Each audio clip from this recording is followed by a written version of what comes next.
আপনার এখানে তো অনেক আইটেম দেখা যাইতেছে, হ্যাঁ জি ভাই। তো এগুলা কি করেন আইটেম? এগুলো সব পার পিসে বিক্রি করি, আবার মুড়ির সাথেও বিক্রি করি। মুড়ির সাথেও বিক্রি করেন হ্যাঁ, না? হ্যাঁ। এই যে ওই ট্রের মধ্যে দেখতেছি সব মুরগির আইটেম। এগুলো মুড়ি আইটেম। মুরগির আইটেম কি রকম দামে বিক্রি করেন ওটি? আপনার মুরগির পা বেচি 10 টাকা, 10 টাকা। মুরগির গিলা বিক্রি করি 10 টাকা, 10 টাকা। কলিজি বিক্রি করি 20 টাকা 30 টাকা, মানে বড় ছোট আছে। বড় ছোট আছে। ব্যবসা বেচি 10 টাকা পিস গরু। আচ্ছা, গরুর তিল্লি বেচি 30 টাকা পিস। 30 টাকা পিস হ্যাঁ। দিল্লি।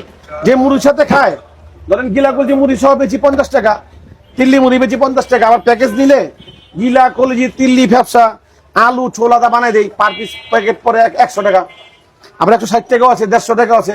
আচ্ছা, এইভাবে মানে কি দোকানদারি করি এই হিসাবে। আর কেউ যদি আলুর দম নেয়? হ্যাঁ, পার প্লেট 20 টাকা। পার প্লেট 20 টাকা। কত হ্যাঁ। পিস আলুর দম দেন? আপনার আলু দেই 8 পিস। 8 পিস। হ্যাঁ, এমনি বেচি 3 টাকা পিস, মুড়ির সাথে কি 3 দেবো? টাকা পিস। আচ্ছা, ঠিক আছে। এমনি 3 টাকা পিস বেচি।